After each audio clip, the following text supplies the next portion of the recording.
La pire des choses à faire lorsqu'un enfant autiste est en pleine crise, ce qu'on appelle aussi le meltdown, la pire des choses à faire, c'est de lui dire arrête.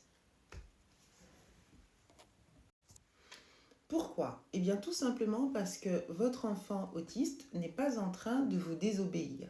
Il est juste en train de répondre à un besoin pour essayer de calmer son cerveau qui est en surchauffe, donc qui est en surcharge émotionnelle, surcharge sensorielle et surcharge cognitive. Hein. Donc on va dire généralement que le cerveau est en surchauffe. Donc il n'est pas en train de vous désobéir, donc ça ne sert à rien de lui dire à tue-tête arrête, arrête, arrête. Alors ça, c'est vraiment la pire des choses à faire. Je sais qu'en tant que parent d'enfants autistes, on peut être débordé, dépassé parfois par les événements et par l'attitude ou les crises de notre enfant autiste ou TSA. Mais je pense que la première des choses à faire, je pense pas, et c'est ce qu'il faut faire, c'est de garder son calme et surtout quand vous avez un enfant autiste, ou même un enfant généralement, assurez-vous que votre maison ou votre appartement est aux normes sécuritaires. C'est-à-dire, euh, trouver des protections d'angle et de coin en cas de crise pour qu'il évite de se blesser, ou même il peut s'amuser et puis se blesser. Donc c'est toujours bien d'avoir une protection d'angle et de coin.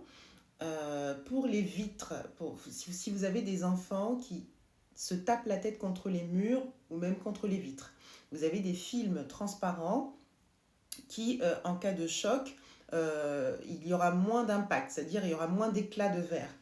Vous renseignez chez le roi Merlin ou un peu partout, vous pouvez trouver ça.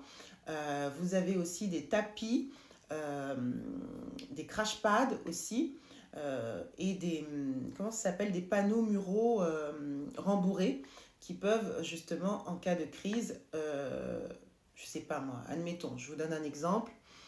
Vous êtes à l'autre bout de la pièce, je sais pas, dans une autre pièce, tiens, dans la cuisine, hein, pour les femmes, hein, ou les hommes, et votre enfant est au salon, je sais pas, en train de jouer un petit peu, voilà, vous lui avez mis, je sais pas moi, une petite musique douce, il est en train de jouer, hein, il empile ses Lego ou ses caplas, et vous entendez un grand bruit, euh, et tout d'un coup il est en colère, donc il détruit tout.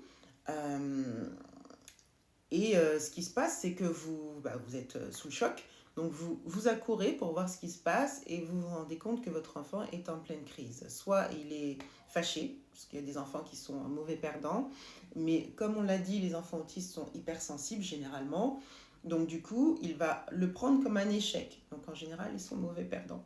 Il va le prendre comme un échec et il se peut qu'il fasse une crise. Ça peut être l'une des causes. La frustration peut être l'une des causes aussi chez l'enfant autiste. Et donc là, il vous fait une grosse crise. Alors dernièrement, j'ai eu une maman qui a son enfant qui, lorsqu'il fait des crises, donc lorsqu'il est en meltdown, il se cogne la tête contre les murs et contre les vitres. Donc ce qu'on a fait, je lui avais demandé elle filme la semaine un peu pour que je voie un peu son attitude. Elle me disait mais oui mais je suis complètement dépassée Maïd quand il fait ses crises parce que il se tape la tête contre les murs, on est un peu fatigué, je sais pas trop comment faire.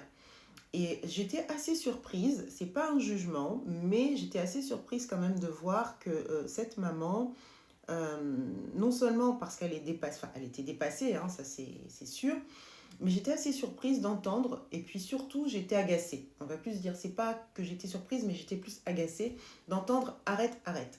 Je vous prends un exemple concret. Même nous, adultes, euh, lorsque nous sommes en colère et qu'on est en train de se disputer, mais avec une personne, une tierce personne, et qu'une personne extérieure arrive en nous disant arrête, arrête, ou des personnes extérieures arrivent et nous disent arrêtez, arrêtez, vous voyez bien que surtout si vous n'avez pas tort et que vous êtes dans votre raison, il n'y a rien de plus agaçant qu'une personne qui nous dit oh mais calmez-vous, arrêtez, arrêtez. On a plus envie de crier encore et on a plus envie encore de s'énerver. Donc ce n'est vraiment pas la solution de dire à votre enfant arrêtez. Donc c'est ce qu'elle disait. Donc arrête, arrête. Pendant ce temps-là, l'enfant continuait de se taper la tête contre euh, le, la vitre. Bon, heureusement qu'elle a fait ce qu'il fallait à temps. Mais vous voyez, là, elle m'a dit honnêtement, Maïd, j'étais dépassée parce qu'il le fait très souvent. Je ne savais plus trop comment agir parce que si elle l'attrape, bah, elle se fait mordre. Voilà, c'était assez compliqué. Donc du coup, c'est pour ça que ça m'a motivée de faire cette petite vidéo. Je pense qu'elle vous aidera suffisamment. Donc, on récapitule. La première des choses à faire lorsque vous avez un enfant autiste, même un enfant en général, il faut prendre ses précautions en appartement ou même en maison, encore plus quand on a un enfant autiste. Donc, c'est de mettre son appartement ou sa maison aux normes sécuritaires, entre griffes. C'est-à-dire, vous achetez donc un panneau mural donc de protection, hein, rembourré. Vous achetez également des protections de coin et d'angle. Et puis, vous avez aussi des tapis. Euh, des tapis rembourrés, voilà, assez colorés que vous pouvez mettre à la maison. En cas de crise, ça peut vraiment aider et amortir les chocs.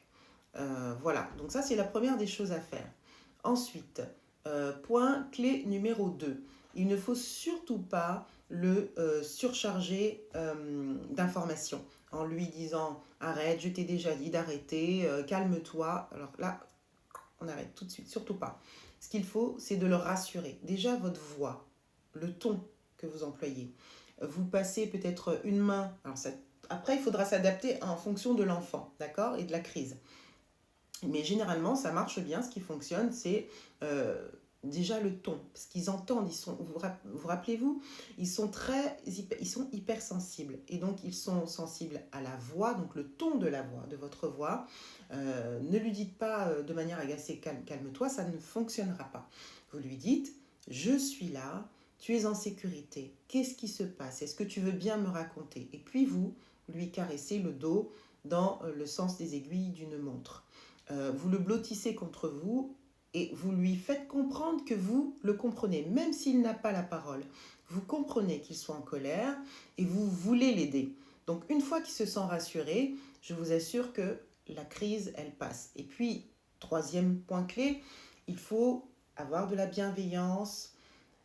Et quatrième point, donc c'est qui est le dernier point, de la patience. Ça peut mettre 5 minutes. Cette crise peut mettre 5 minutes, 10 minutes. Il y a des crises qui font même 1 heure. Et donc, pendant ce temps-là, il va falloir le plus souvent éviter de le surcharger émotionnellement. Voilà, donc trouver ce qui lui convient.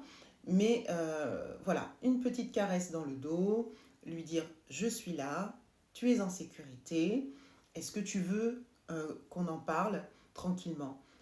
Voilà, et peut-être lui proposer un autre jeu si par exemple il se fâche ou il pique une crise parce qu'il a perdu.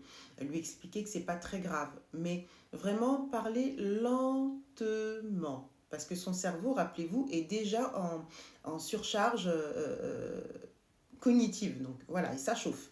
Donc ça sert à rien de débiter en parole, mais parler posément, lentement, pour qu'il puisse percevoir donc déjà la chaleur, le ton de votre voix, et surtout qu'il puisse entendre et comprendre ce que vous êtes en train de lui dire. Voilà, alors j'espère que cette vidéo vous aidera, et on se dit donc à très bientôt pour une prochaine vidéo.